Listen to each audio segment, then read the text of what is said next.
Hola, ¿qué tal? Soy Gonzalo Arata, ingeniero agrónomo de la Facultad de Agronomía de la Universidad de Buenos Aires. Me encuentro haciendo el doctorado con la doctora Verónica Rodríguez y Diego Batra como codirector. Mi tema de tesis es la variabilidad intraespecífica para este carácter y los mecanismos fisiológicos que se encuentran detrás. Les voy a mostrar una parte de mis objetivos de la tesis que se trata del efecto del contenido hídrico y la temperatura durante el almacenaje de los frutos de dormición, sobre la salida de dormición. Bueno, para hacer una introducción quería definir más o menos el concepto de calidad fisiológica de semillas, que es un conjunto de atributos que permite maximizar la germinación, la emergencia y establecimiento de las plántulas. Esos atributos se miden como viabilidad, capacidad germinativa y vigor. ¿Qué esperamos de semillas con alta calidad fisiológica? Que logren germinar y emerger rápidamente y uniformemente, tolerar a condiciones de estrés durante la germinación y la emergencia, y que tengan la capacidad de mantener estas características durante el almacenaje. Es muy común en muchas especies cultivadas la presencia de dormición, que pueden llegar a afectar algunos de estos atributos, principalmente la capacidad germinativa. Concepto de dormición es la incapacidad intrínseca de las semillas para germinar, aun cuando las condiciones de temperatura y humedad y aireación sean favorables para que ella se produzca. Las semillas pueden presentar niveles variables de dormición a cosecha y durante la post cosecha. La dormición se mide de manera indirecta, como la ausencia de germinación, realizando test de germinación. Otro concepto a introducir para entender un poco más es el concepto de nivel de dormición. La dormición no se habla de todo o nada, sino que se habla de niveles de dormición, pues se trata de una población de semillas. Y por ejemplo, en niveles de dormición, altos niveles de dormición, las condiciones en las cuales se puede dar la germinación es muy estrecha, y a medida que se van despertando, esas condiciones se hacen más amplias. Para ejemplificar y mostrarlo, este gráfico muestra la germinación en función de la temperatura de incubación de los aquenios o cualquier semilla. Esta condición sería una condición en la cual los niveles de dormición son nulos, porque logran germinar en todo el rango de temperaturas de incubación. Sería una situación en la cual tiene dormición absoluta, todo el rango de temperaturas de incubación, la semilla no logra germinar. Y después podemos tener niveles intermedios, como que sería caso de cultivos de invierno, que expresan la dormición en altas temperaturas de incubación, sin embargo pueden germinar a bajas temperaturas. Y este sería el ejemplo para especies de verano, tipo girasol o sorgo, que expresan la dormición a bajas temperaturas, sin embargo germinan a altas temperaturas. Y después podemos tener cosas raras como esto, algunos genotipos que expresan niveles óptimos de germinación y expresan la dormición en los extremos del rango.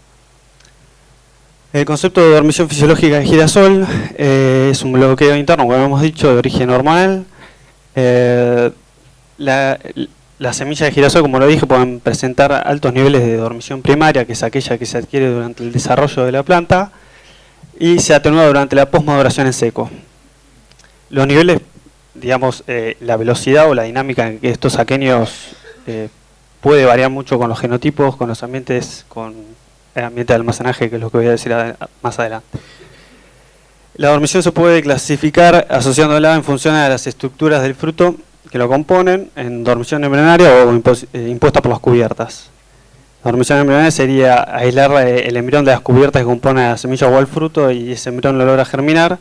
Sin embargo, la impuesta por cubiertas en un fruto que no germina, el embrión se aísla y logra germinar. Bueno, esto es un esquema de cómo está compuesto el fruto de girasol: un embrión, una cubierta similar que recubre el embrión y un pericarpo. Y estas cubiertas van a estar imponiendo la dormición al girasol, además de tener un remanente de dormición embrionaria de cosecha que puede ser variable. El control hormonal de la dormición está principalmente dado por tres hormonas, principalmente el ABA, que tiene un rol central en la imposición y el mantenimiento de esta dormición. Luego la gibrenina y el etileno tienen un efecto sobre la ruptura de la dormición y en la germinación. Esto sería un esquema simplificado donde el agua actúa negativamente sobre la germinación, las gibberelinas promueven esa germinación y el etileno tiene como un rol indirecto reprimiendo la señal del agua. Y la acción de una hormona en sí depende de la concentración de esa hormona en los tejidos, de la sensibilidad de esa hormona en los tejidos y del balance de esas hormonas. Bueno, factores que modulan los niveles de dormición puede ser el genotipo. Estos son dos genotipos con niveles de dormición contrastante a cosecha. Este gráfico muestra la germinación en función de los días de cosecha. El tiempo cero, que sería cosecha, vemos que ya un genotipo adquiere casi la capacidad total de germinar, tiene un 70% de germinación y se despierta a los 30 días, y el otro tarda hasta más de 150 días en despertarse. Después está el ambiente de la planta madre, el efecto materno, que estudia Amalia Ribeira. Estos son datos de su tesis. Muestra la germinación en función de los días después de cosecha para 2 fechas de siembra. Los gráficos rojos, las líneas rojas, representan una fecha temprana, normal, y la línea azul muestra una condición de fechas tardías. Y se ve que los niveles ya a cosecha son muy distintos y, bueno, además dentro de su dinámica de salida. Y el ambiente de almacenaje. Este gráfico muestra la germinación final en función del tiempo de almacenaje para 2 condiciones de temperatura de almacenaje. A medida que tiene mayores temperaturas, se ve que tiene una dinámica más rápida o sale más rápido de la dormición. Bueno, ¿cómo afecta el ambiente al almacenaje y a la salida de dormición? Los factores más importantes, más estudiados en muchas especies, fueron con este tipo de salida, condiciones secas, fue la temperatura y el contenido de humedad de grano.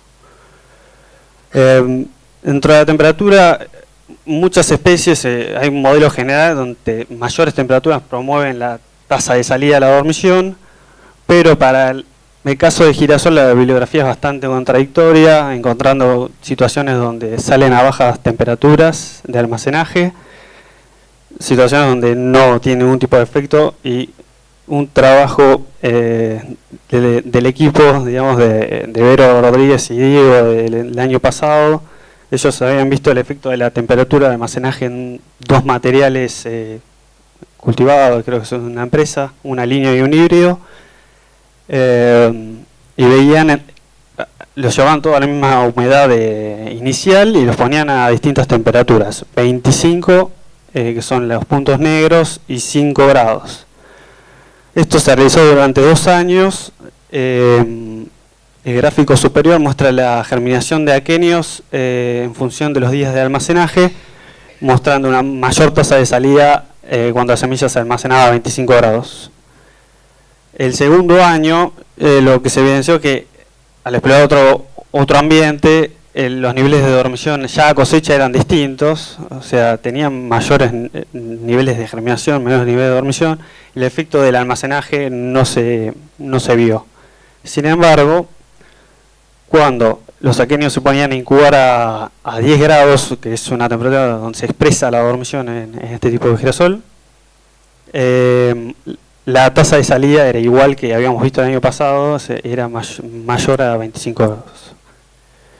Bueno, ¿y qué rol tiene el contenido hídrico sobre el grano? Teniendo en cuenta que la temperatura tiene un efecto sobre la salida de dormición, ¿qué rol tendría el contenido hídrico del aquenio y si podría estar afectando esta respuesta a la temperatura? Encontramos un trabajo de un grupo de franceses que ven el efecto combinado de temperaturas y humedades sobre la tasa de salida de dormición. Observaron que hay interacción muy compleja entre la humedad y la temperatura. Este gráfico muestra la germinación de semillas en función del contenido de humedad de la semilla entre el rango de entre 2 y 14. A bajas temperaturas de incubación veían que semillas almacenadas a menores temperaturas salían más rápido de la dormición que las almacenadas a altas temperaturas. Sin embargo, cuando nos movemos hacia condiciones de mayores contenidos de humedad, este patrón se invierte y empiezan a salir más rápido a altas temperaturas. Lo que tenía este trabajo es que evalúa la germinación de semillas sin tener en cuenta la germinación del aquenio entero, y no se podía evidenciar el rol de las cubiertas que tenían sobre la salida de la dormición. Y además, no exploraban los contenidos de humedad entre 5 y 10%, que son contenidos de humedad normales que equilibra con humedades entre 50 y 90%, condiciones muy comunes, digamos, para la región de producción. Bueno, este gráfico muestra el contenido de humedad en función de la humedad relativa al aire para varias especies. La línea amarilla representa la curva de girasol. El girasol tiene mayor contenido de aceite que otro tipo de especies, como son los cereales. Por lo tanto, equilibran para una misma humedad relativa con mayores contenidos de humedad. Y bueno, los cereales se equilibran con mayores contenidos de humedad y la soja se comporta de manera intermedia. Vale la pena remarcar acá que este trabajo desde los 70, este material tenía 40% de grasa y nosotros hoy en día trabajamos con materiales de 50% de grasa, por lo cual podemos imaginar que el contenido de humedad de equilibrio para la misma humedad puede ser menor. Bueno, y aquí vemos que humedades entre 5 y 10% equilibran con una humedad relativa de entre el 50 y el 90%. El objetivo de trabajo entonces, viendo todo esto, fue caracterizar la salida de adormecidos de aquenios almacenados bajo diferentes combinaciones de temperatura y humedad, entre 4 y 10% en base seca, e identificar cambios fisiológicos asociados a estas respuestas observadas. Bueno, se trabajó con dos líneas endocrinadas de INTA de 600 y 1579, con niveles de dormición intermedio. Los ensayos se realizaron durante 2 años. Bueno, se hicieron crecer bajo condiciones potenciales, se autopolinizaron para conservar los genotipos, bueno, todo un trabajo. Se cosecharon con 11-12% controlando humedad por el método gravimétrico, de peso fresco, peso seco, y se llevó a las humedades de 6, 8, 10, utilizando una secadora experimental de flujo a 35 grados, y a 4% utilizando recipientes con sílica gel para llegar a este contenido de humedad. Bueno, y sobre cada uno de estos lotes de humedad se armaron triplicados de frascos de vidrio que fueron sellados herméticamente y se llevaron a distintas temperaturas de almacenaje, 5, 10, 15, 20 y 25 grados principalmente, y a veces en algunos años agregamos la temperatura de freezer, que experimentalmente se usa para conservar los niveles de dormición y poder diferir ensayos de germinación en el tiempo, y a veces también 30 grados. Bueno, se realizaron ensayos de germinación, test de partes, lo que llamamos nosotros, germinación de aquenios enteros en agua destilada y embriones aislados, incubados a 10 y 25 grados y otros años a 30 grados. Y se testeó la sensibilidad al ABA como germinación de embriones en ABA 5 micromolar. Los ensayos de germinación se realizaron a los 30 y 70 días desde comenzados los tratamientos de almacenaje. Esto muestra las humedades de los granos post-almacenaje, muestra el contenido hídrico en función de la temperatura de almacenaje, y las líneas continuas muestran las humedades objetivo. Lo que vimos es que no difería mucho, no se movían mucho los contenidos de humedad, quizás a 70 días tendrían a moverse un punto por encima de la humedad objetivo, pero generalmente para menores humedades. Bueno, resultados de este último año. Estos datos son de germinación a 30 días a 25 grados de incubación. El gráfico muestra la germinación en función de la temperatura de almacenaje, desde 5 a 25, para aquenios en líneas azules, embriones en líneas rojas y en líneas naranjas, embriones en ABA. Lo que observamos es que a menores temperaturas para 4% de humedad no se promovía la salida de dormición, y de los embriones tampoco, lo cual también nos llamó la atención. Y a medida que aumentaba la temperatura por encima de 20 grados, se promovía la salida gradualmente, maximizándose a 25 grados. Esto estaba asociado por la pérdida de dormición embrionaria y la pérdida de sensibilidad de esos embriones al agua. A 6%, solo cambiando 2% de humedad, nos cambiaba totalmente el patrón, y veíamos que había temperaturas óptimas corridas hacia menores temperaturas de almacenaje, entre 5 y 20, y luego, esto se lo cuento, a 25 grados terminaba germinando, y la sensibilidad al agua siguió el mismo patrón de sensibilidad de germinación de los aquenios. A 8% se repetía un poco lo que se veía a 6%, pero la promoción o la salida de la dormición se daba todavía a menores temperaturas, 5, 10, 15 grados, y a 20 y 25 ya la germinación de los aquenios sea menor. Y acá se ve una tendencia, o sea, claramente como la sensibilidad de los embriones sigue la germinación de los aquenios. A 10%, esto, bueno, no hubo germinación de los aquenios directamente, no se promovía la salida de los aquenios de la dormición. A altas temperaturas, lo que sí se veía que salían los embriones, pero quedaban ahí. Y a bajas temperaturas también ocurría lo mismo. Quizás nos da una idea de que es el mismo mecanismo que ocurre acá y acá, pero bueno, desplazado hacia bajas temperaturas. Y a partir de los 15 grados hacia arriba, parecería ser otro mecanismo involucrado en la salida. Bueno, concluimos que existe una interacción compleja entre la temperatura y la humedad del fruto en relación a la salida de la dormición, y que la dormición del fruto entero se asocia a la sensibilidad de agua de los embriones. Estos son los resultados del año pasado para el mismo genotipo, 600, germinados a 10 grados, y representa la germinación solo de aquenios durante tres tiempos durante el almacenaje: 30, 70 y 200 días, 7 meses. Y lo que vimos es el mismo patrón que hemos visto antes, que la salida se promueve a altas temperaturas y es dinámico, pero hay un umbral a 15 grados del cual no vence y los aquenios no se despiertan. Bueno, eso, se promueven las temperaturas por encima de los 20 grados y por debajo de los 15 grados no ocurre nada o se detienen. A 6%, acá lo que voy a remarcar es que se había agregado la temperatura de menos 18. Se presenta el mismo óptimo de salida entre 5 y 20 grados. A 25 grados se retrasa la salida, aunque después terminan saliendo. Y a menos 18 grados nada, se conserva la dormición. Bueno, a 8% vemos que la salida se promovía a muy bajas temperaturas y avanza hacia mayores temperaturas hasta 15 grados. Acá parecería haber un umbral donde las semillas permanecen dormidas. Y bueno, nos preguntamos, ¿qué pasa? ¿Están dormidas? ¿Tuvieron una pérdida de vigor? ¿Están deterioradas?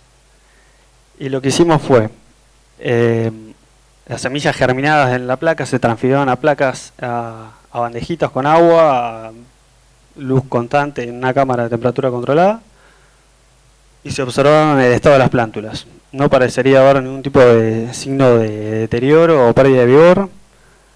Y a las semillas que estaban dormidas a 20 y 25 grados se les agregó etefón, que es un dador de etileno, y estas promovía la germinación.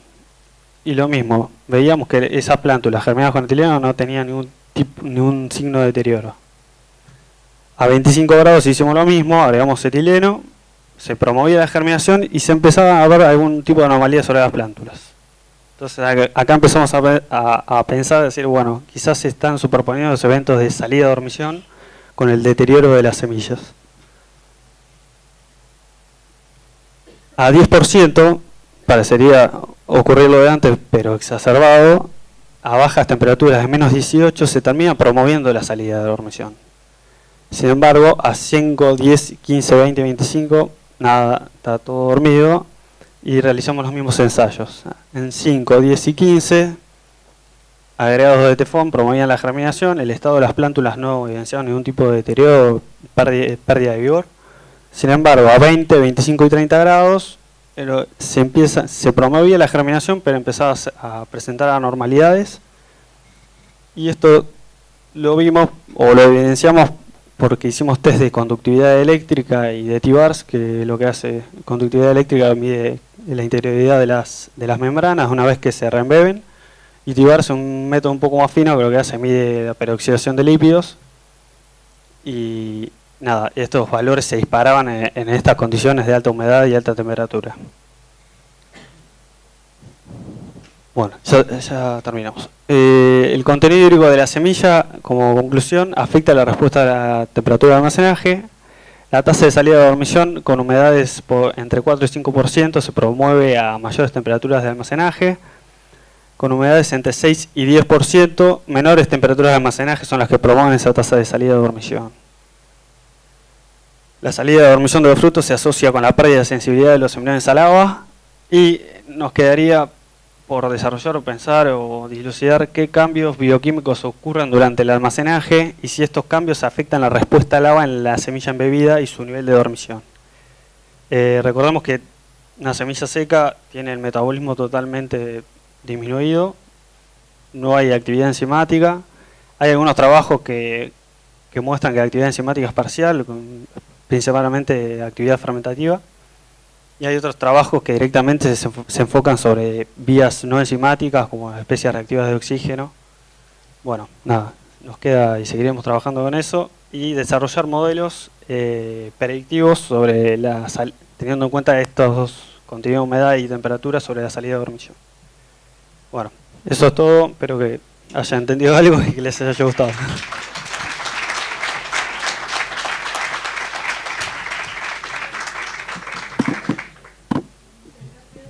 Gonzalo, ¿preguntas para Gonzalo?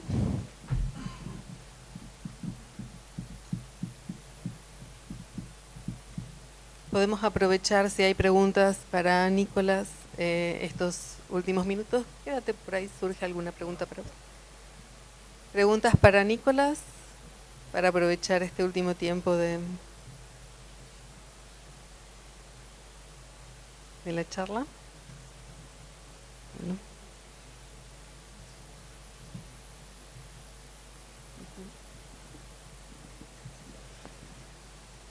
Nicholas, when you did explain about the gene OAX1A, which stress condition have you used to do in the GWAS?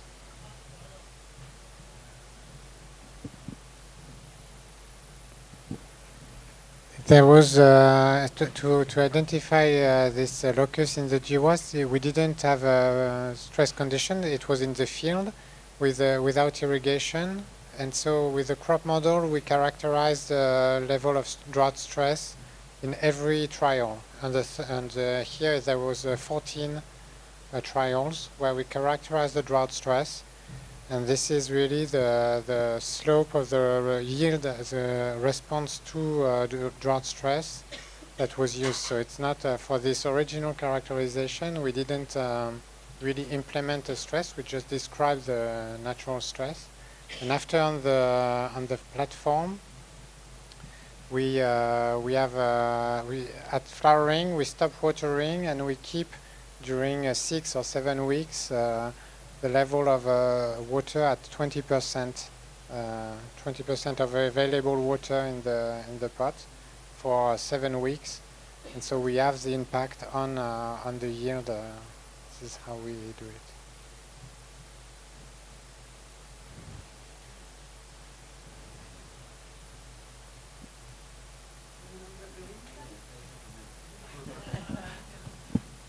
So I don't know, maybe I missed something, but did you explain that in your QTL investigation you find out 1 QTL for drought and 9 QTL for cold?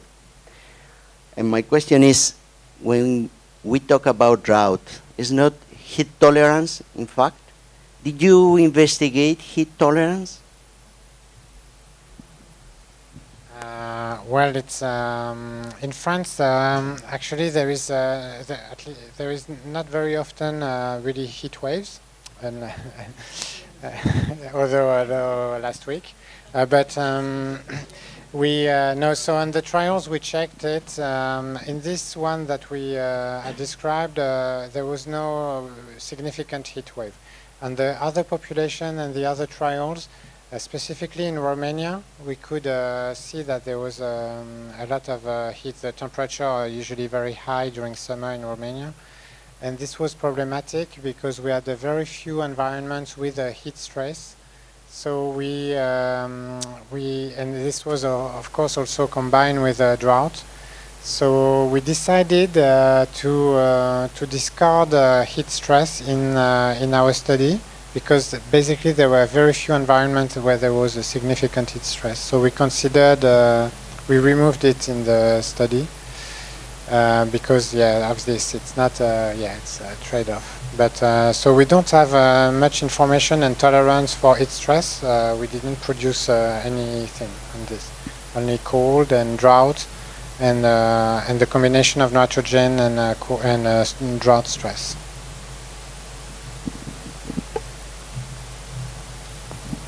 Okay. I have a question for the first part of the talk. How is the policy of the consortia for sharing the genetic resources developed? I thinking in the introgression population.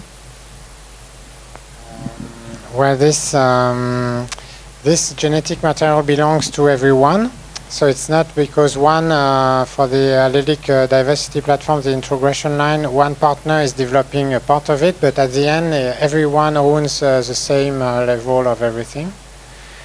So this, well, it's for academic use, then this genetic material is available, but then for breeding purpose, you would need to ask for it, and there is a consensus on releasing the material.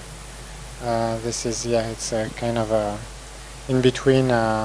In some other projects with the consortium on sunflower genomics, we develop also some genetic resources, and they are meant to be public, completely public after 6 months or 1 year.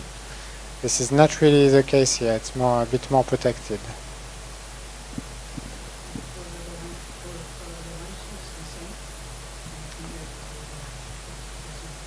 Yeah, well, if you want to screen Orobanche resistance in this wild material, well, it's already done by the teams at INRA. You can imagine this is a very important trait, and this was a priority to test it. And there are, what we find is, usually we find more often resistance sources in related species. The further genetically they are from Anuus, the more likely you have. But we can't find some in Anuus.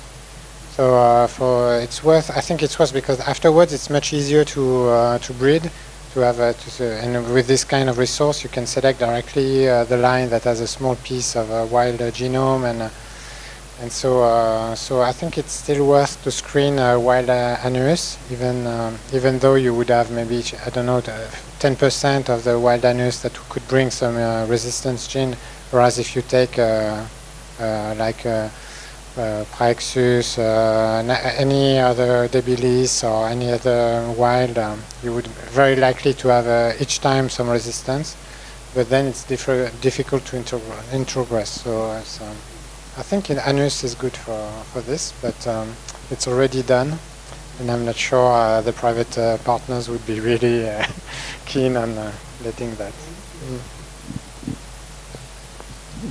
Bueno, ahora sí estamos en tiempo. Agradecemos a los dos oradores, Nicolás y Gonzalo. Y gracias a todos por su presencia.